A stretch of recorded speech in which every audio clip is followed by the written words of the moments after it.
Oh, hello.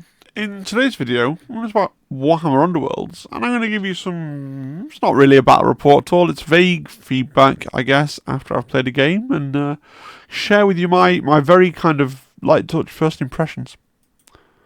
So, I've played my first game of Warhammer Underworlds tonight, against my wife. It was pretty good. The box arrived today. I will say, props to Games Workshop. The pre-order actually arrived on release day, which, hasn't happened. I think they've actually changed something with their shipping, so now when you order something, it actually turns up on release day. Like, we used the normal free delivery, and yet it got delivered by UPS on Saturday, so that was really good. So the game was... I was playing the Sepulchral Guard from the free Warhammer Community downloads that I've talked about previously on the channel. And Mrs. T.I. was playing Zicket's Tunnel Pack, so the Skaven from the core box. And then the way it works is you pick your team, and then you pick one of the four. Right now there's four anyway, generic decks to go with the team. I was using the Emberstone Sentinels deck because it is advertised as being... I forget the exact terminology, but basically the defensive archetype, right? And the team I was using, the Sepulchral Guard, also have that defensive archetype. And by exactly the same token, Mrs. T.I. was using Pillage and Plunder, and the Skaven team that she was playing also have it was Flex, right? So that's a Flex deck with a Flex archetype. Mrs. T.I. won, as you can see from the picture. This was in turn one, and essentially my boss is right back here, and got assailed really early on by the Skaven, the mini Doom Wheel guy. So, for those of you that have got no idea about how this works, you have, if you look at the board, if you see these hexes with the little symbols in, that's where you can deploy, right, potentially. So, you're able to deploy, one hex away from the centre line, and I had my leader right at the back, but was still able with... I think she had some kind of equipment or ploy card that gave us some extra movement, but was able to get up there because Skaven are really fast. And it's just a case of the way the Sepulchral Guard work. Their units, other than their leader, are designed to die, and then they can be brought back. In fact, your Inspire condition, so one of the key things about Underworlds is your fighters start off slightly weaker, and then they can get stronger when they fulfill kind of personal goal. The Inspire condition for the Sepulchral Guard is to be brought back from the dead, right? Except for the leader inspires when he's brought back three other guys, right? So, by losing my leader really early on, I think by the time I lost him, I'd managed to resurrect one of my characters. It just meant I was left with a very slow, quite weak warband trying to go around and do things. Now, I don't mean to say that the game felt really one-sided after that happened quite early on. It was sort of inevitable that no matter how well I managed to do, I was playing with a significant disadvantage losing my leader so early on, which isn't the case for other warbands. That's a quirk of how the Sepulchral Guard work. I just want to talk through some of my general observations, really. So the game took us like 2.5 hours to play, but that was from, I hadn't even really watched any video tutorials. I'd had Glass Half Dead's How to Play on, in the background while I was doing some painting, but I hadn't really, revised and studied it, So this was literally just two people sitting down with the rulebook, trying to play a game and feel out what was going on and looking over a lot of stuff. I will say I don't think the rulebook was terribly well written. There's stuff that we wanted to find out that wasn't in the index. My skeletons can bring people back from the dead, but the resurrect mechanic isn't like on the Skeleton War Scroll. It is apparently a core mechanic, and there are these resurrection tokens, but the only mention of them in the rulebook is to say that when you're revived, you gain one. They're called Risen tokens, but you gain one. But it doesn't tell you what they do. So, one question that I had that I still haven't answered is, if I revive a skeleton, can I just keep... Assuming my leader was alive, which in this game he wasn't, can I just keep reviving the same skeleton over and over and over and over again? Yeah, not sure. So, like, I really enjoyed the game, but I was slow going to learn it. But I think, like, we're going to play it again tomorrow night, and hopefully we'll get closer down to the sort of short time that the game's supposed to take. It's supposed to be a really quick game, so maybe when you're not looking literally, like I've played Warhammer Underworlds previous edition, but not for years, so was basically learning everything from a standing start in terms of how the game worked. And I do think the rulebook's a little bit, it's not as well written as the Kill Team rulebook, is what I would say.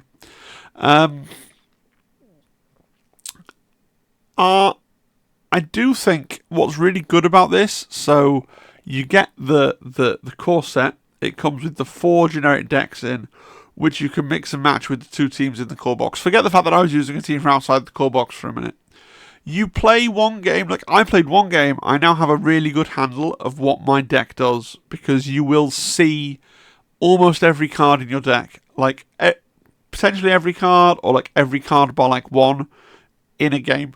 Right, so it's not like Magic where you could play a game with a pre-constructed deck and not really understand what the deck was trying to do until you've played a few games with it, right, to get your head around it. With this, it's like, okay, I've played one game, I know exactly how that deck is supposed to work. I might not be a master with it, I might not know, like, there might be a couple of little combinations maybe that aren't apparent to me, but I know exactly what it's trying to do. So you can do a good job of working out which of the decks you prefer to pair with the team of your choice, right? Like I said, I've played Underworlds before a long time ago. The first couple of sets of Underworlds, and the board feels a lot smaller. Like, it's physically smaller. The hexes are physically smaller though as well. So I don't know if it actually is smaller in terms of there being less space between the opponents, but it feels like you end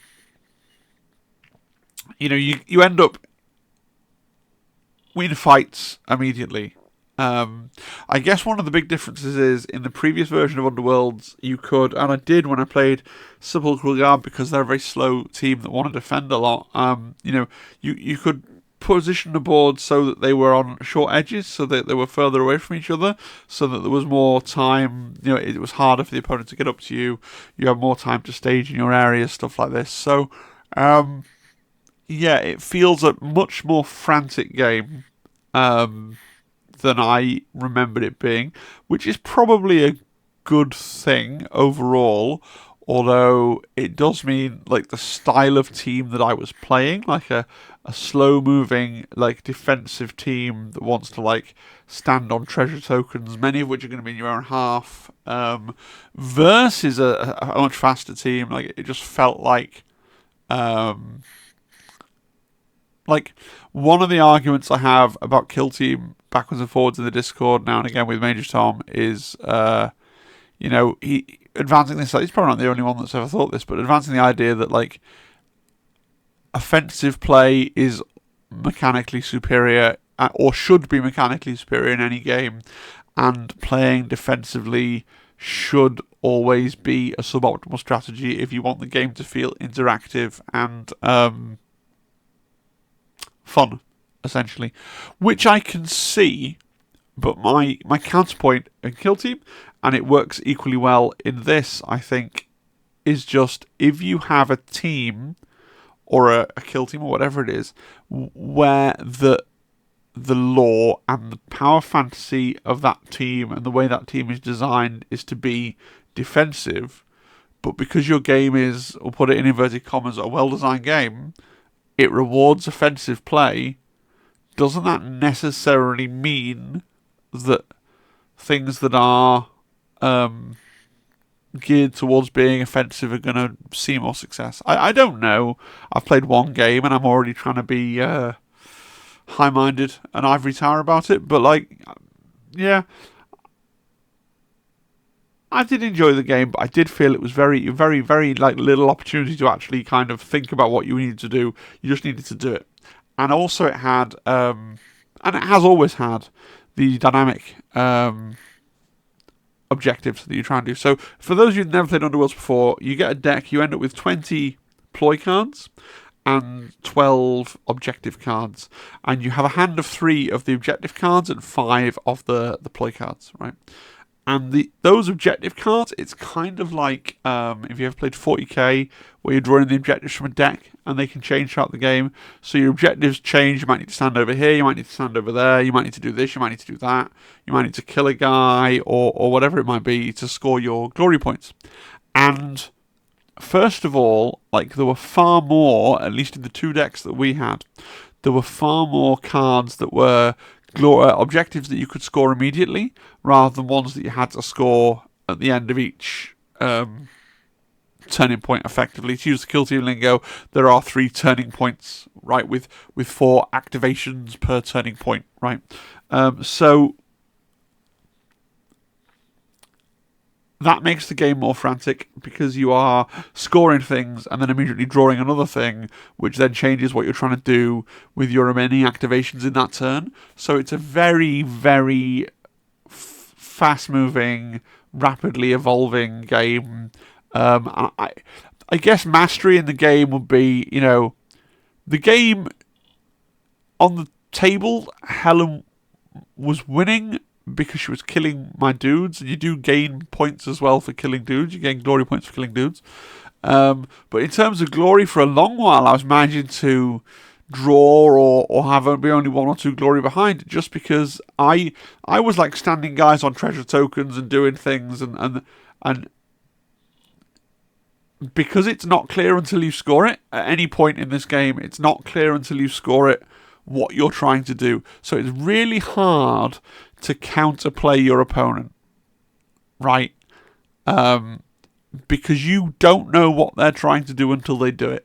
And so I guess system mastery will be when you know all the decks well enough that you're like, right, okay, so you're using this deck, especially with the pre-con format with 4 decks in it. You go, well, you're using this deck, therefore I know, because I'm really good at this game, what your 13 objectives are, or 12, or whatever it is, and therefore I can also be trying to stop you do your thing whilst at the same time achieve my things. But for us, where we were in our first game, both of us were playing, and I'm sure you've seen it before, I still play most of my games this way because I'm not very good at games, right? Like, where I'm trying to do my objectives and basically just do opportunistic kills and things that seem like they might be disruptive when I have other spare activations.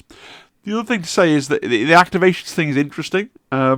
So I was playing a team that is the maximum size, right? I had 7 dudes. But regardless of how many dudes that you have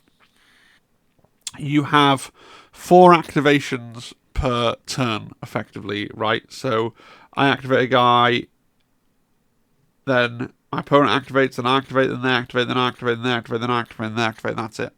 And so if you have more than 4 models, there are just some that you're not activating that turn.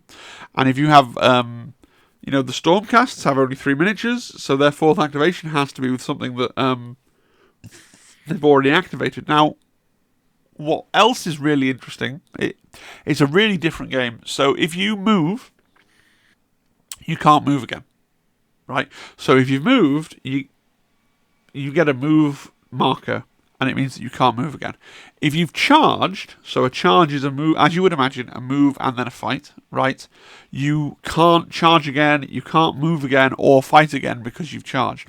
But you can fight as much as you want, right? So what this means is if you've got a guy who is charged, right, and then survives that charge, you can then on your activation go, cool, I activate, and my thing is I fight with him. And then you go, okay, next turn I activate and I fight with the same guy. And you can keep pummeling back on the guy that charged you and failed to kill you. And the person who charged can't necessarily do anything, because having that charge token, they can't do anything unless their entire team has charge tokens. Now, so that's interesting, right? So the basic structure of the turn is you have 1 action, right, which is, as you would imagine, move, charge, fight, or you can gain like an offensive buff or a defensive buff. Like it's basically focus or guard if you've played. They might even be called focus and guard, but effectively like focus and guard from Shatterpoint, right? So you do one of those things, and then you have the power phase, which is backwards and forwards playing cards from your hand, but you've only got 5 power cards. per turn, like the whole master turn, not the 4 activations. So even though there'll be 4 power steps, you've only got a budget of 5 cards for all 4 of the power steps. And honestly, I found that the power cards, the ploy cards, the red deck, all right, they're not that impactful. They do things like, okay, like he heals a wound, that's cool, or I get to slide a guy over there, that's cool, but they're not.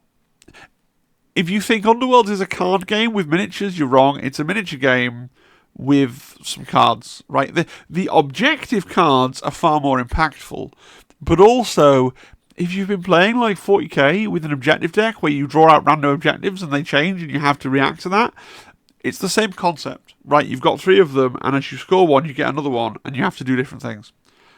Except that, like I said, they're all private all the time. So, like, the decks are important, but the main part of the deck that's important, I feel, is the objective cards. The power cards are just, they're there, they're useful, they're okay, but at least for the game that we played, the power phase, it was quite often like, well, I don't have that much to do.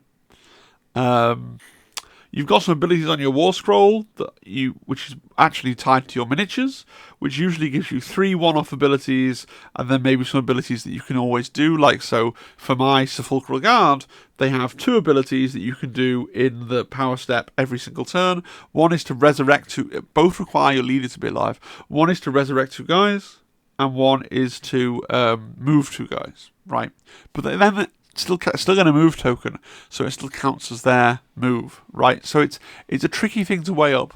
But no, I enjoyed it, right? If none of that made sense, go and watch someone else's how to play where they've actually done this properly. I'm just having a ramble this evening, honestly. But I enjoyed it. I think it's interesting. It feels very different to other things that Games Workshop have done. Another way in which it feels very different to other things Games Workshop have done is you have to unlearn, specifically, if someone charges you and then they knock you down to 1 wound, your reaction, if you've played other Games Workshop games, right, is that you want to try and get that guy out of there. You don't want to start a fight, because in every other Games Workshop game, when you decide to punch somebody, you can get hurt, right? In almost every other Games Workshop game, when you go, I'm going to punch him, one of the things that's likely to happen is that you're going to take some damage back. So whether you're thinking of Kill Team, whether you're thinking of 40k, whether you're thinking of any of these games, if you attack, you get hit, right? But in Underworlds, if they've charged you, they've got that charge marker, they're done. They can't do anything else with that guy. So you can just stand there and go, cool, I punch you in the face. And then if you want to go again on the next activation, you're like, cool, I'll punch you in the face. Because if you didn't have to move in order to get the punch, then you just punch. Which is really interesting and a bit unintuitive, and took a little bit of just going, oh, right, yeah, that's the rule, okay. So that's my loose ramble about Underworlds. That's really all I've got for you today. I think it's worth a go, just from the perspective of it being a complete game in a box, and it's so different and refreshing, right? It's very different. For me, it's not going to become like my core game. I don't think, going to go deep into Underworlds. I can see how you would go deep into this game, and like I said, it involves, first of all, memorizing every single pre-constructed deck if you're playing in the pre-constructed format. And then it probably, it makes sense then, if you're playing with people, who have memorized every single deck, and therefore can predict exactly what you're going to do, then it makes sense why people then want to play the deck building variant where you can mash 2 of the precons together to make a deck of your choice. Now, it's still really unclear to me where, tournaments and things are going to land for this. Where is the competitive standard going to be the fixed deck with the mash 2 decks together being a weird variant that people occasionally play, or is the fixed single deck thing going to become like the baby regarded as like the baby version of the game, and mashing the 2 decks together is going to be that's going to be the standard? I genuinely don't know where that's going to land. Certainly, I can see where the problem that we have, I suppose, is if my wife and I wanted to experiment with the deck building format, it would very much get to the situation where you'd want a second core box, right? Because you'd suddenly get to the place where, maybe I want to mix two decks in combination, and Helen wants to mix two decks in combination, but we both have one deck the same that we want to use. And so you do very quickly get to the point of sharing between two people. You'd actually want to buy a second box. And that's, I'm not going to lie, that's slightly annoying. Because obviously we wouldn't have much use for a second board, or you don't need a second set of tokens. Second set of dice helps, but I have dice, like loads of Underworlds dice from previous editions of Underworlds. That's not a problem for me. We didn't run out of tokens, but like I'm sure if you were travelling to events, you'd want your own token set, you'd want your own decks and things like that. So, not a great set to share, potentially, if you're going to go down the deck building route. But I think if you're fine playing fixed deck, and you don't land in the spot where it's like, no, I want to use the defensive deck, I don't think there's going to be a huge problem there. Yeah, I think it's a great game to play kind of casually and get your money's worth. And for me, I can see this becoming, like, basically, it feels sufficiently different to both Kill Team and Shatterpoint that those are very much going to be the three games that I rotate between and play, at least for now, right? And one of the things I like about this is it is Age of Sigmar miniatures, so it's getting to paint something like, I'm going to paint my vampires in the new year as well. One of the first things I paint, probably in January, is going to be the 4 vampires, the Crimson Court. I'm going to lavish a little bit of time on those. They're really nice miniatures, and it just means that you can, paint something a bit different, which for me is a big deal as well. So, like, Underworlds, maybe give it a go. I don't know. It's up to you. Alright guys, that's it, that's me rambling, so just 20 minutes of pure unadulterated ramble there, but we are going to play again tomorrow. I know that I said that I was doing a Kill Team rundown on Friday and it just didn't happen. I'm tired, I'm struggling at the moment, really struggling with evening tiredness a lot of the time. Like, I don't know, I'm waking up really early and then wanting to go to bed really early. That's my life. But then of course I have a 2-year-old daughter, so there's not, recording a video isn't happening while she's awake, and making a video, like a slide deck, at the moment, and it's lovely really, but at the moment if I'm home, she wants to be in here with me watching Bleeding Ben and Holly, which I can now quote quite a lot of to you. But yeah, anyway, really rambling now. So thanks for watching, and I'll see you again next time. Cheery, cheery, bye. Bye, bye, bye, bye, bye, bye, bye, bye, bye, bye.